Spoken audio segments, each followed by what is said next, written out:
Good afternoon, everybody, and welcome.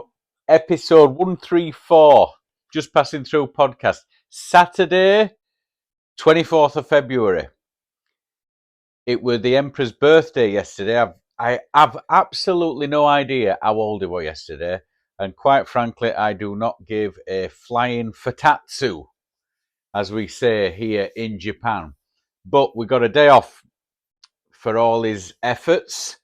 We got a day off because it was somebody's birthday who I pay money to so they can feel better than I do. I give them all this money every month so they can live in the biggest house in fucking Tokyo and look down on me. And for that pleasure, he gave us a day off yesterday. So thank you, but I prefer the fucking money. Shithead. Anyway, I took Thursday off because I work at a shit job and fuck them too. So I will, by the time Monday rolls round, I'd have had 4 days off. And obviously, because I had myself a very, very long weekend this weekend, 3 of the 4 days that I've had off so far, it's been pissing it down to the point of snow. Yesterday, fucking horrible. On Tuesday, here in February, it was 20 degrees where I am. And then yesterday, it was -3. Fucking horrible. So when I were at work on Tuesday, it were mid-spring weather. When I'm off, and I've got time off, it's the middle of fucking winter in a cold country. It were horrible. But I'm not here today to complain. Well, here I am. Of course I fucking am. I'm always here to complain. No. What I'm here to talk about today is, for starters, this is my last full month as a 52-year-old. So next month, I'm going to be fucking 53. Now, I'm not so bothered about getting old. In fact, I embrace it a bit, to be honest. But when you write that number down and look at it, you've got to think to yourself, fucking hell, 53. I'm 53 years old and I cannot believe, is that the right word I'm looking for? Believe that I've got this far, to be honest. That is what is amazing me more than anything else. Obviously, when you're 52-year-old, you're on back nine, and if you've lived your 20s and most of your 30s like I did, you're probably well into your fucking back nine. And for the last 8 or 9 years, I've been trying to turn the clock round on that by looking after myself and eating well. But there's no matter how much exercise I'm doing, no matter how much good food I'm putting in myself, like nuts and seeds and kimchi, lean chicken, eggs, kidney beans, no matter how much of that shit that I'm putting in myself now, that is never going to erase the fucking packets and packets of Lambert and Butler and Regal and Embassy number ones that I have just smoked through, tore through heaters like they were going out of fashion in the 90s. That's not going to erase the pints and pints and pints and gallons of alcohol I've thrown down my neck. That's not going to erase all them pills at raves and concerts that I've thrown down my neck. Fucking looking after yourself for past 8 or 9 years, that's not going to get shut of that. But what I've decided on is, if I do look after myself now, when the end comes, and this is what I'm hoping for, I'll sort of descend into that fucking frosty hole in the ground like a feather, slowly dropping into a mill pond. Now, I'm looking at some of my friends from school on Facebook that are still living like 20-year-olds, and I think they're going to hit that fucking last year like Flight 93 on September 11th. It's going to be rough, scary, and very, very bumpy. So that is all I'm aiming for now, is just to look after myself on these last, hopefully, few decades, maybe. I don't know. But what I will say now is in Japan, the health system's a lot better here.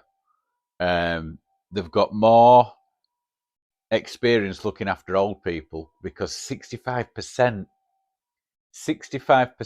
of this country now is over 60 years old. I think I've got that statistic right. I really do. If not, I think I'm right. I don't know if I'm right. But anyway, there's a lot of old fucks in this country, very old people, and they do look after themselves. So the medical establishment in Japan do know how to look after people. Or should I say, they know how to look after their own.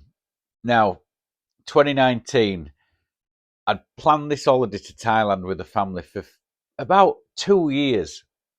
I'd got it all. I'd saved up. I knew how much I'd have to save up every month for this holiday. I got it all done. I booked all the flights. I paid for it. And then me and the lad, we pissed off like 5 days early. Now, I'd been looking forward to this holiday for fucking months. I'd say as soon as the new year of that holiday, we went in December. And when it was January, on January 1st on New Year's Day, I remember thinking to myself, this time next year we'll be in Thailand. Can't wait. And I were excited the entire year. A 47-year-old getting excited about a fucking holiday. Anyway, that whole year, nothing wrong with me, physically, mentally, nothing wrong with me. 3 days before we left, 3 days before we left, I got a frozen shoulder. Agony. For them of you who have never had a frozen shoulder, fuck me.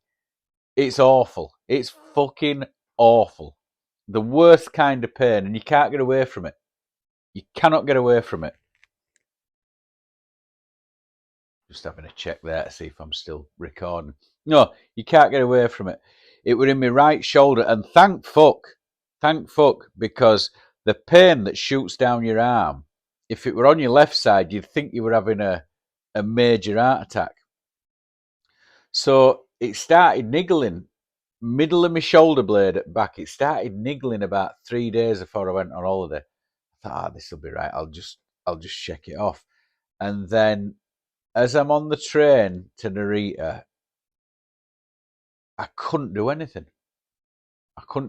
And then the entire holiday wasn't ruined. It was one of the best holidays I've had, but that fucking frozen shoulder. Now, I don't know if it were a nerve thing that brought it on, being a bit worried about taking my kid there by himself and wondering if what was going to happen. I don't know if it was worried or stress that brought it on, but I had to deal with that shit for 3 years. 3 years it was bothering me. I had all sorts of stuff, cortisone injections, acupuncture, everything. And it's been agony. And it's still not right now. There's still some niggling pain, but I can deal with it. There's no problem with it. Now, here, when you do get to that 40 limit, for them of you who are listening who aren't 40 yet, when you do get to that 40 limit, 40 years old, shit starts to go wrong. Now, you think you're all right. But because I never really looked after myself until kids came along, I sort of got away with it a bit. I never had out wrong with me. But then you get to about 46, 47 and stuff starts going wrong. And then when I got this frozen shoulder, when I came back from Thailand, I went to doctors. And I'd been to this doctor before because I'd been kayaking and I'd got myself thrown against some rocks, and they'd embedded rock. There were fragments of rock under my hand that I couldn't dig out myself with pins and stuff. So I went there to this doctor, and he said, "There's no there. There's no there." I said, "There is. There is something there."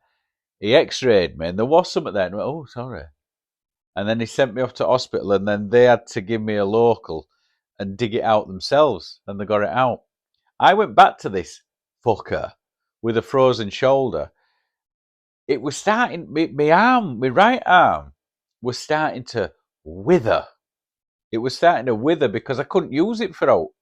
I couldn't use it for anything. So it was getting smaller. And I went to him and he looked at me and he went, "Oh yeah, shit like this happens now." Like, you what? He said, "Yep, shit like this happens now. You just got to live with it." And I'm thinking, I can't fucking live with this for the rest of my life. There's no way I can live with this for the rest of my life. So I put up with it for another 3 months, and it got to the point where I couldn't sleep. I couldn't sleep. So off I went to another doctor, and he went, "Oh yeah, you've got a frozen shoulder, goju kata, which means 50-year-old shoulder." Which in Japan, a lot of them, this happens to a lot of people when they hit 50. I mean, I got it a few years earlier than that, but Jesus Christ. Anyway, he got me in massages, hot and cold treatment, cortisone injections. Within the first 3 weeks, I had a range of motion that I'd not had in about 3 or 4 years. I did this for about 6 or 7 months, and then I got the full range of motion back.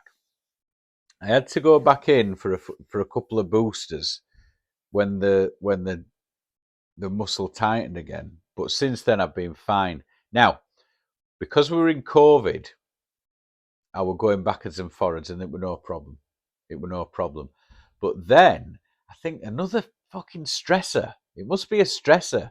For the first time since the frozen shoulder in Thailand, I had to take the kids back to the UK, back to England, by myself, and it played up again. So I'm thinking it might be a stress thing, because anytime I take the kids away by myself somewhere foreign, and the kids are my responsibility, and something might happen to them, I shit myself. Maybe I get a frozen shoulder because I'm scared of my wife.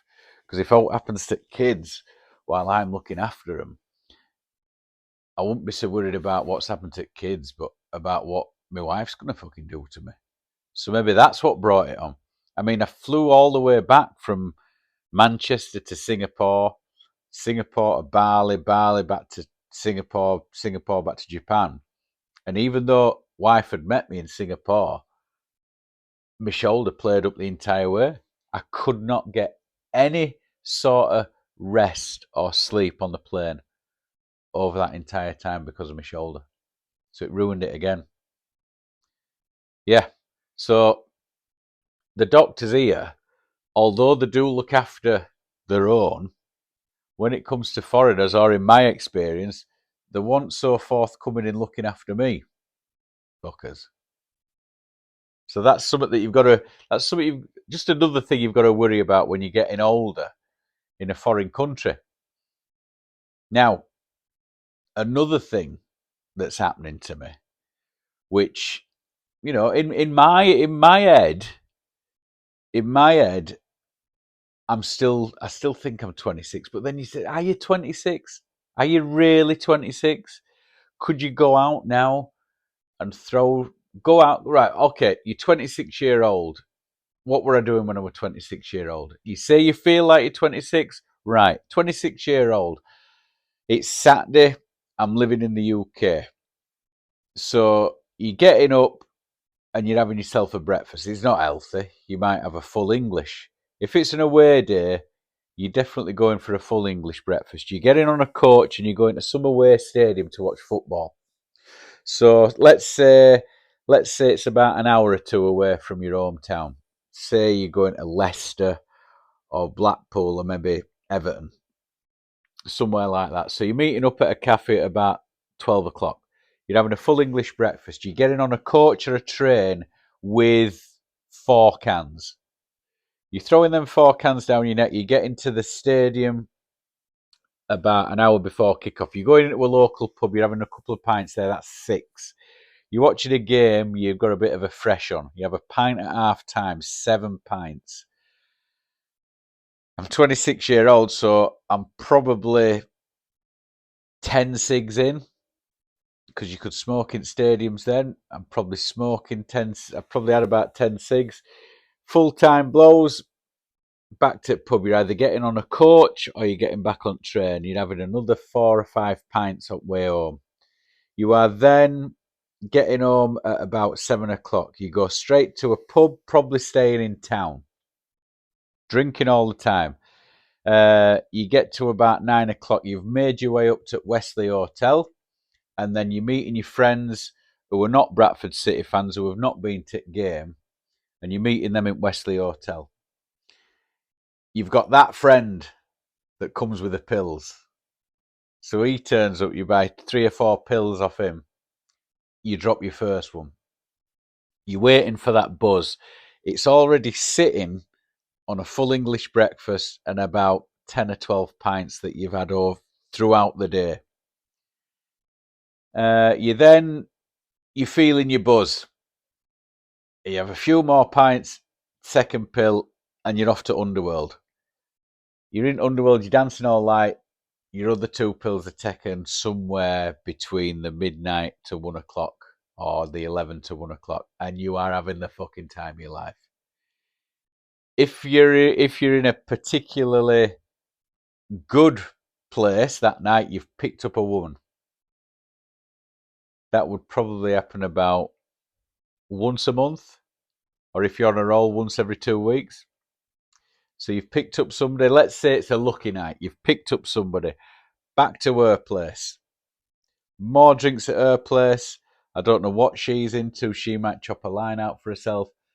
Then you're doing what you're doing.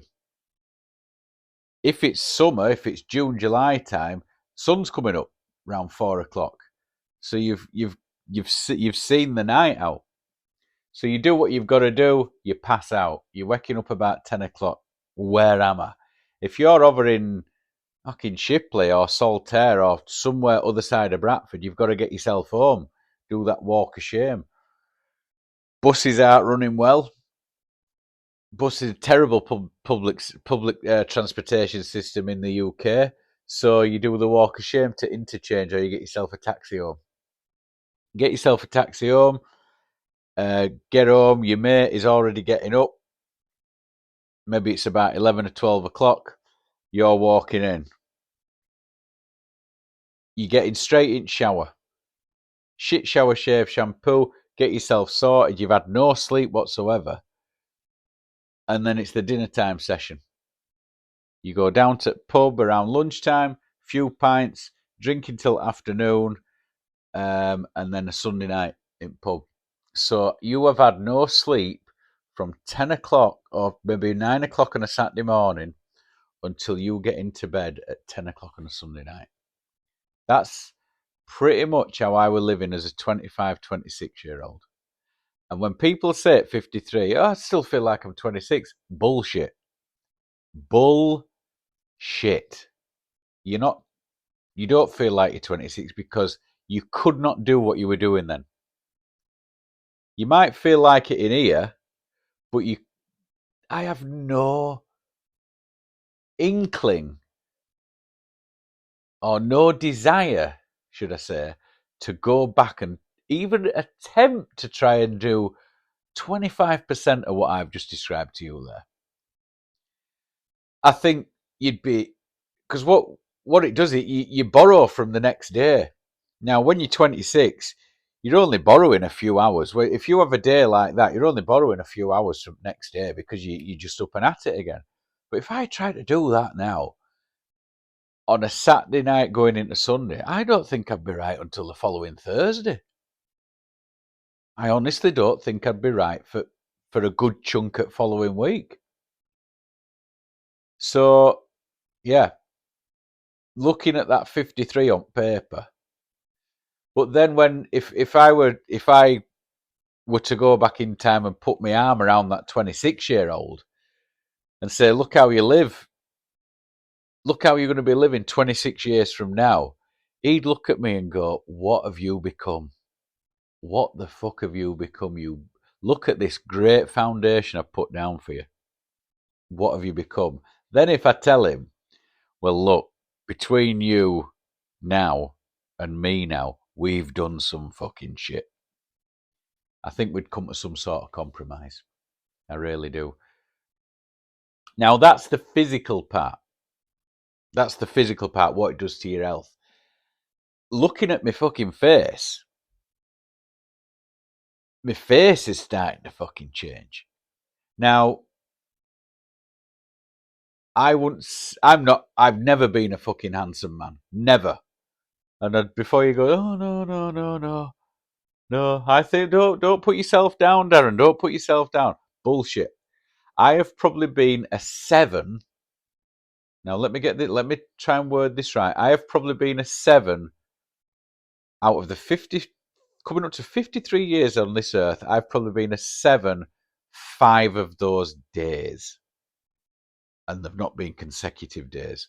There's been a couple of days where I've woken up, or a couple of days where I've looked in the mirror before I've gone out and gone, what the fuck is going on here?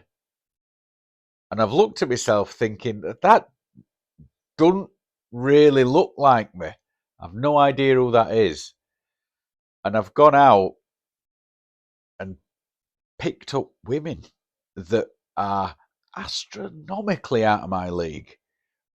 And it's happened on every one of these days where I've thought to myself, Jesus, who's that? But it were never consistent. It'd be an odd day here. And thankfully, it were either a Friday or a Saturday night. Yeah, this never happened to me on a Tuesday. Never happened to me on a Tuesday where I would driving fucking boxes of Watsits up and down M1. Never happened then. It were all this on a Friday or a Saturday when I were excited to go out. It happened then. Now, when you look at these people who I think are handsome, who are my age, and I'm talking about fucking Bradley Cooper. Bradley Cooper, right? Bradley Cooper has gone out and had plastic surgery. Bradley Cooper, a man who's been walking round as a 10 for years, he has gone out and had plastic surgery. And there's me here with a face like a pair of tits. And not good ones either. A face like a pair of tits that can't afford plastic surgery. And thank God, to be honest, because when you look at him now, they've tightened him up. They've tightened him up a bit too much. And I don't know the ins and outs of plastic surgery. I don't know if they tighten you up a bit too much and then you grow into this new face, or they've just fucked him up. You know? You know when you buy that shirt that's a bit too tight for you. You think, oh, I'll just wear it in. When you were a bit fatter, I'll wear it in. It'll stretch.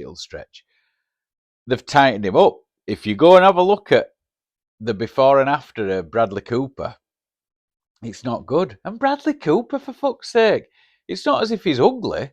I mean, Simon Cowell doesn't even look like Simon Cowell anymore. He looks fucking Asian. I can walk out of my house in Japan and go to the supermarket and I could find 5 men that look less Asian than Simon Cowell does now. 5 within 5 minutes. I bet you I could.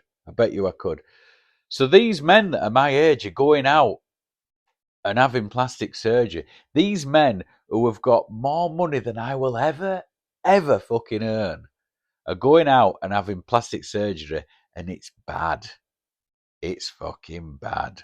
I mean, I know Simon Cowell isn't you really using his face to make his money, but Bradley Cooper is, and Bradley Cooper's fucked himself up. He has fucked himself up. I mean, I look at my face in the mirror now, and I've got these hooded eyelids. They've started to grow over my eyelashes. They're starting to encroach on my eyelashes. So I'm having to put my fingers into my eyelids and push them back just so I can see. Yeah.